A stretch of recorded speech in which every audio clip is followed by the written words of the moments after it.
Assalamualaikum warahmatullahi wabarakatuh. Selamat siang ya para pejuang cuan. Gimana kabar kalian di siang hari ini?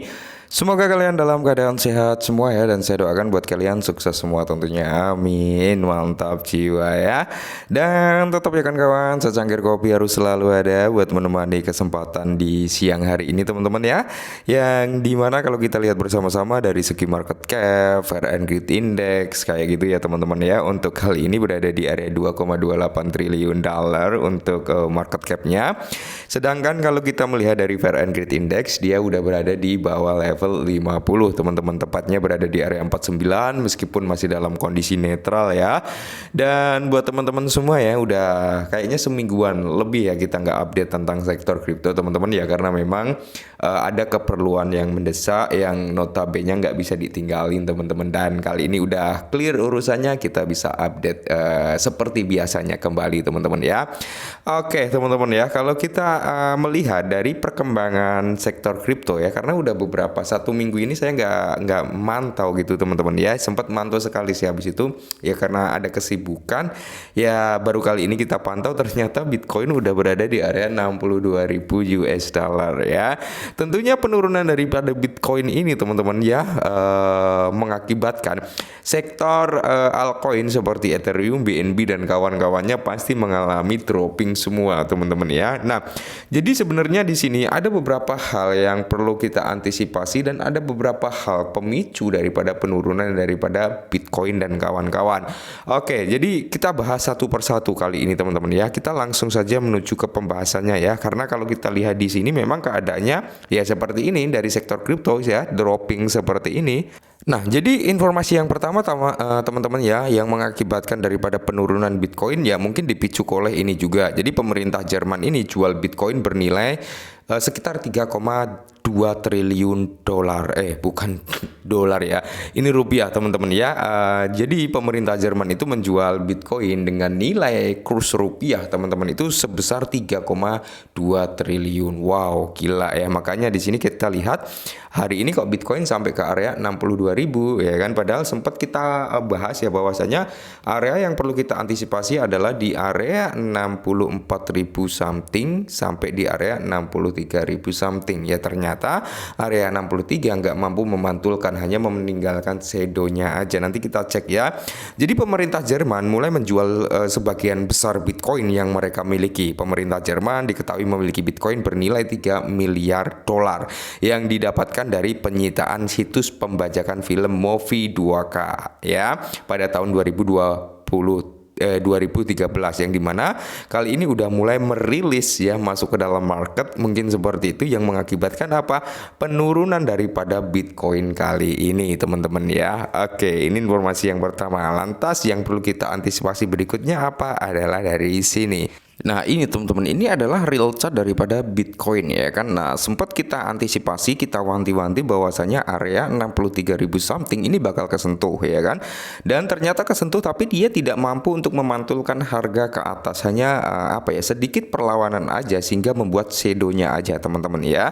Ini beberapa hari yang lalu kalau nggak salah sempat menyentuh di area 63 ribuan teman-teman ya, yang dimana memang area tersebut kan ada area gap ya, yang kita beri tanda panah ini teman-teman. Ini area gap udah tertutup, ternyata masih strong untuk turun ya, masih kuat untuk turun, yang dimana dipicu juga oleh pemerintah Jerman yang udah mulai merilis gitu. Nah lantas area yang perlu kita antisipasi,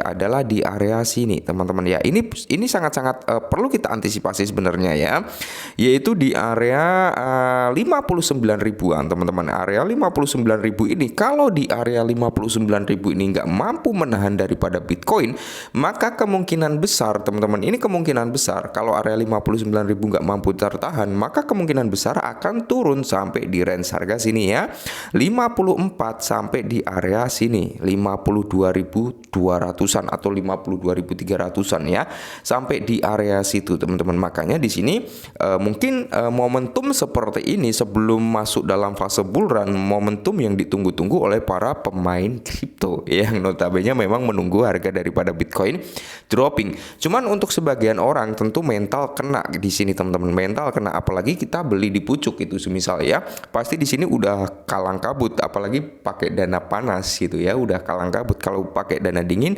ya udah ya kan, kita masih agak selola ya. Seperti yang saya bilang, Bitcoin ini udah membentuk pola double top ya kan. Beberapa waktu yang lalu sempat kita wanti-wanti Bitcoin membuat pola double top. Ini top pertama ya, ini top kedua, yang dimana double top ini ya berpotensi untuk membawa penurunan daripada Bitcoin ya kan. Dan kali ini double top ini udah mulai terkonfirmasi, terlihat di sini Bitcoin udah mulai terjadi rejection ya, yang dimana ini juga disebabkan oleh beberapa faktor seperti yang kita bahas di awal tadi ya, sentimen-sentimen negatif terhadap sektor kripto ya, penurunan daripada Bitcoin yang membuat kepanikan dari para pemain retail juga, yang mengakibatkan penurunan susulan. Nah, di sini timbul pertanyaan, kenapa altcoin ketika Bitcoin turun, kok altcoin juga malah turunnya gila-gilaan? Karena gini teman-teman ya, ketika Bitcoin turun, maka banyak orang yang menjual altcoin mereka untuk masuk ke dalam sektornya Bitcoin gitu teman-teman ya. Kalau kita lihat dari Bitcoin dominance ya, dominasi terhadap Bitcoin ini masih terlalu tinggi. Kalau kita lihat dari trading view sekitar 0,55 ya, ini khusus Bitcoin ya, bukan overall, tapi khusus Bitcoin ini di area 55%-an teman-teman untuk mendominasi terhadap Bitcoin. Jadi persentasenya masih tinggi ya.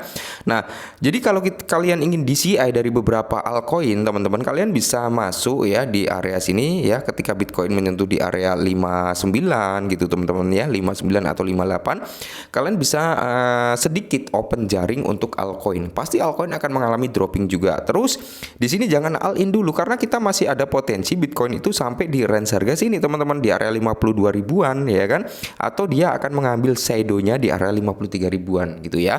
Jadi perlu kita antisipasi di sini. Jadi di sini di area 59 ribu kita masuk sekian persen untuk altcoin. Lantas kita menyiapkan dana dingin juga kalau kita memang punya dana dingin, tapi kalau nggak punya nggak usah, yaitu di area 53 ribu sampai di area 52 ribu gitu teman-teman ya. Itu sangat-sangat krusial bagi Bitcoin ya. Semoga saja sih Bitcoin nggak nyampe ke area situ itu teman-teman ya, tapi di sini potensi ke situ sangat tinggi. Makanya di sini pasti kita akan melihat dropping daripada penurunan altcoin nantinya. Oke, seperti itu. Nah, buat teman-teman semua, ada juga pertanyaan, Bang, untuk masuk ke Manta gimana? Ya, kalau ke Manta sendiri harganya kan udah di bawah $1 tuh. Saya masih menunggu di kisaran harga 0,5 teman-teman ya. 0,5 atau di area 0,3 pasti saya masuk ke Manta. Tapi kalau nggak nyentuh di harga situ, ya udah ya. Berarti belum rezeki saya. Tapi saya masih menunggu di area 0,5 atau di area 0,3 gitu ya.